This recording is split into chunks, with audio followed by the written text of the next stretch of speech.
Hello guys, स्वागत है आपका हमारे इस चैनल लर्न विद्या यूट्यूब चैनल में। और आज का हमारा टॉपिक है कि किसी लंबे तार के कारण वैद्युत क्षेत्र की तीव्रता ज्ञात करना, जो कि चैप्टर 2 से गॉस प्रमेय से लिया गया है। ठीक है, ये भी बहुत मोस्ट इम्पॉर्टेंट टॉपिक है जो कि बोर्ड एग्जाम में पूछे जाने वाला प्रश्न है। इस पर न्यूमेरिकल आता है प्लस डेरिवेशन करने को बोलता है, क्योंकि जैसे कि सूत्र का निगमन करना। ठीक है ना, इसका सूत्र निगमन करने के लिए बुक में बहुत ही लंबा दिया है, जैसे कि कुछ कॉन्सेप्ट समझ में नहीं आता। बस उसी के लिए ये वीडियो है कि आखिर इसको छोटे मेथड से कैसे समझे, वो भी बिल्कुल बढ़िया कॉन्सेप्ट जिससे न्यूमेरिकल प्लस डेरिवेशन करना आसान हो जाए। ठीक है ना, इसको सीखने के लिए आप हमारे वीडियो में अंत तक बने रहें और इस टॉपिक का किंग बनकर जाएं। ठीक है ना, तो चलिए इसका बेसिक से शुरू करते हैं। कुछ जैसे क्या होता है, ये यहाँ पे है ना, किसी लंबे आवेशित सीधे तार के कारण वैद्युत क्षेत्र की तीव्रता। जैसे यहाँ पे अनंत लंबाई तार होता है, जैसे तार होता है ना, यहाँ पे लिख लीजिएगा कि किसी अनंत लंबे आवेशित तार सीधे तार के कारण। ठीक है ना, तार कैसा है, सीधा है। ठीक, और ये लंबाई बहुत अनंत है। ठीक है ना, ऐसे चला जाएगा, ये भी ऊपर भी मतलब कि अनंत लंबा तार है। ठीक है ना, इसके कारण जो है इधर इधर मान लीजिए यहाँ पे कोई आवेश है, आवेश के कारण उसके चारों ओर क्या उत्पन्न होता है, वैद्युत क्षेत्र उत्पन्न होता है। वैद्युत क्षेत्र उत्पन्न होता है ना, बस वही है। इसके कारण जो वैद्युत क्षेत्र उत्पन्न होना है ना, वही हमको ज्ञात करना है। वैद्युत क्षेत्र की तीव्रता ज्ञात करना है। इसे हम लोग प्रदर्शित करते हैं ई से। इसे प्रदर्शित करता है ना, वही जो बता रहा है कि इस लंबे तार के कारण, इसके कारण जो चारों ओर वैद्युत क्षेत्र की तीव्रता होगी वो कितना होगी। ठीक है ना, उसी सूत्र को निगमन करने जा रहे हैं हम लोग, बिल्कुल कॉन्सेप्ट से। ठीक है ना, तो यहाँ पे शुरू करेंगे। मान लीजिए यहाँ पे कोई जा रहा है। ठीक है ना, यहाँ पे जैसे कि गुजरने वाले वैद्युत फ्लक्स, क्या यहाँ से कौन गुजरेगा, वैद्युत फ्लक्स गुजरेंगे। ठीक है ना, वैद्युत फ्लक्स इस तरह से गुजरेंगे। मान लीजिए यहाँ पे जा रहा है, यहाँ पे ऐसे मिल रहा है, और यहाँ पे ऐसे, यहाँ पे नीचे नहीं ऊपर ही आप देख लीजिए, यहाँ पे है ना,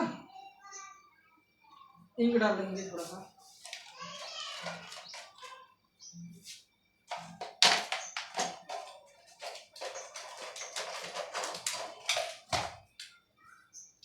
तो यहाँ पे कुछ इस प्रकार से वैद्युत फ्लक्स गुजरते हैं, जो कि पृष्ठ से ही गुजरेंगे। ठीक है ना, ये जो बताइए पृष्ठ कैसा है, ये बताएंगे। पृष्ठ कैसा है, पृष्ठ बेलनाकार है। ठीक है ना, पृष्ठ कैसा है, बेलनाकार है।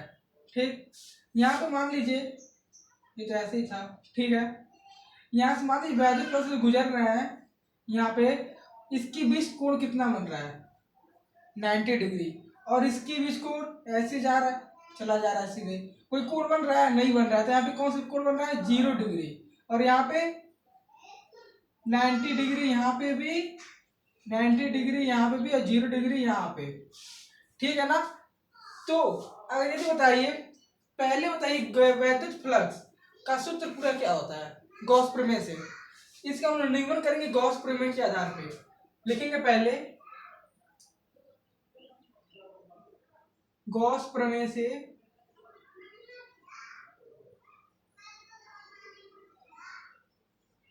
किसे, गॉस प्रमेय से। गॉस का प्रमेय क्या होता है, बहुत ही आसान ट्रिक से बताऊंगा, जो कि बहुत कम लाइन में आप आसानी से डिराइव कर सको। ठीक है ना, गॉस प्रमेय क्या होता है,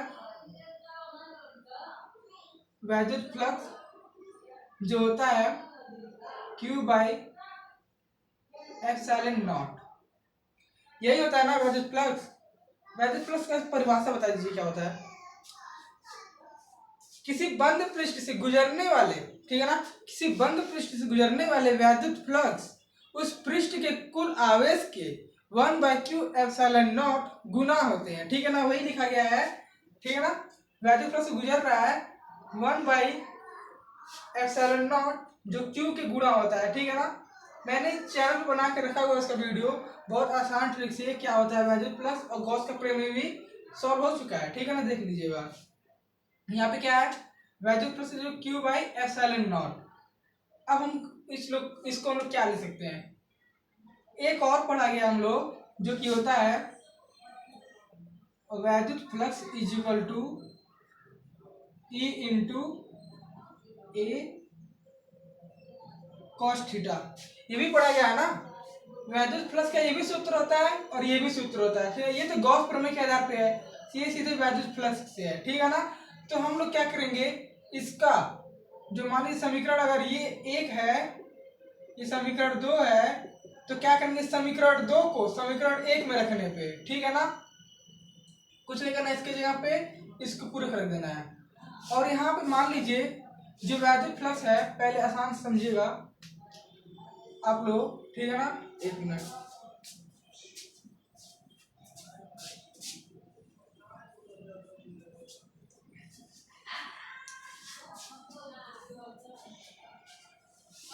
पहले आप लोग देख लीजिए आप कितने वैद्युत फ्लक्स गुजर रहे हैं और आसान हो जाएगा, ठीक है ना। एक गुजर रहा है जिसका कोण कितना है 90 degree, flux is equal to E A into कितना है कॉस 90, और एक और गुजर रहा हो कितना है ये 0, ई ए कॉस 0, फिर कितना है ई ए कॉस 90। यहाँ पर हम लोग लिख सकते हो अलग से, जैसे कि यहाँ पे है ना, अलग से लिख लीजिएगा flux E is equal to, कितने फ्लक्स हैं 3 फ्लक्स से गुजर रहे हैं,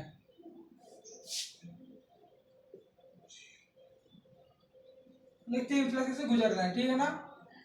3 ये पहले का हो गया जो कि 90 डिग्री पे जा रहा है, ये दूसरे का हो रहा है जो 0 डिग्री पे जा रहा है, तीसरे का हो रहा है जो 90 डिग्री पे जा रहा है, ठीक है ना। अच्छा तो cos 90 का वैल्यू कितना होता है, फ्लक्स यहाँ पे ई लिख देंगे, plus E is equal to cos 90 का डिग्री 0 होता है, तो पूरा cos 90 का वैल्यू 0 होता है, तो पूरा 0 मल्टीप्लाई होगा तो कितना हो जाएगा 0, और इसका कितना होता है cos 0 का वैल्यू 1, और cos 0 यहाँ पे 1 रखेंगे, इस cos 0 के यहाँ पे 1 रखेंगे, और 1 इंटू ई ए क्या होता है ई ए होगा, बस ठीक है।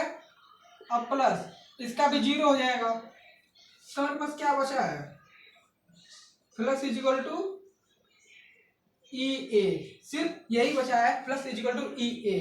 अब हम लोग वो सूत्र रखेंगे जो पहले लिखा गया था, फ्लक्स के बराबर एक और सूत्र है हमारे पास जो है, उसे लिखेंगे यहाँ पे फ्लक्स इज इक्वल टू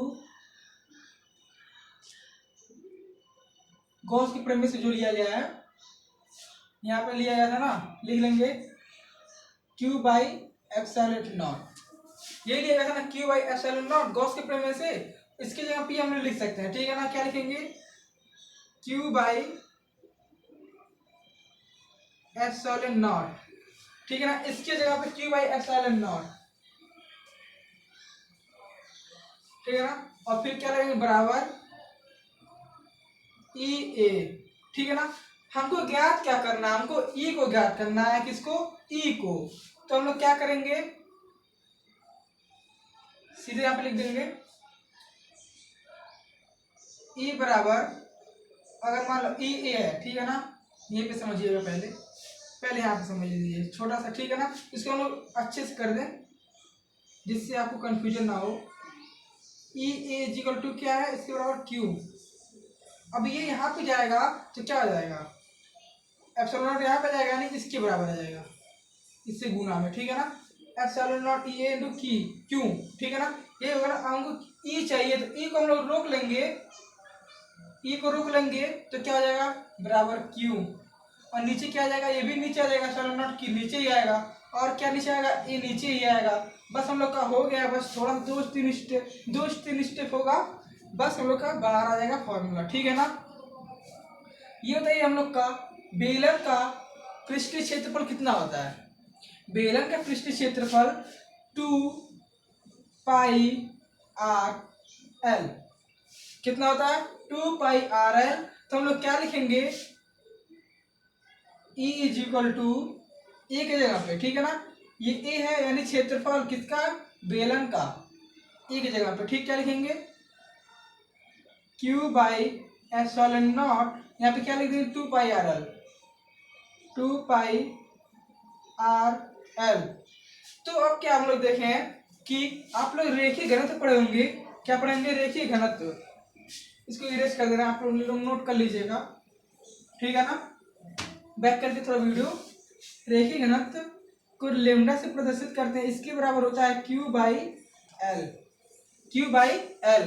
तो हम लोग यहाँ पे देख रहा है ना, क्यू यहां से लेंगे और इसको लेंगे, क्यू बाई एल को ले क्या लिख सकते हैं? Lambda. E is equal to, इसके लिए हम क्या लिखेंगे? लेमडा ऊपर हो जाएगा और क्या बचा हमारे पास? Epsilon naught 2 pi R. क्या हो गया हमारे पास? Lambda 2 pi are. यही हम लोग का फाइनली आंसर आ गया। किसके कारण? लंबे तार के कारण विद्युत क्षेत्र की तीव्रता, ठीक है ना। तो यदि हम ऊपर नीचे 2 से मल्टीप्लाई कर दे, क्योंकि मैं फॉर्मूले को बहुत आसान बनाना चाहता हूँ, ठीक है ना। इसके बाद आप लोग को जो ये फॉर्मूला निकलेगा आप लोग आसानी से याद कर सकोगे, ठीक है ना। तो यहाँ क्या लिखेंगे? यहाँ क्या लिखेंगे? E is equal to, E is equal to 2 lambda, यहाँ पे 2 2 टू 4 4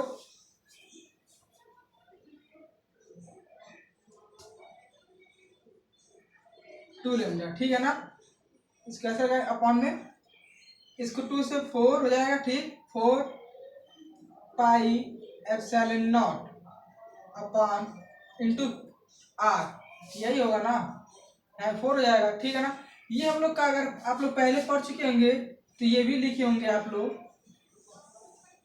जो कि 1 by 4 pi epsilon naught into 2 lambda by R. इसका वैल्यू कितना होता है?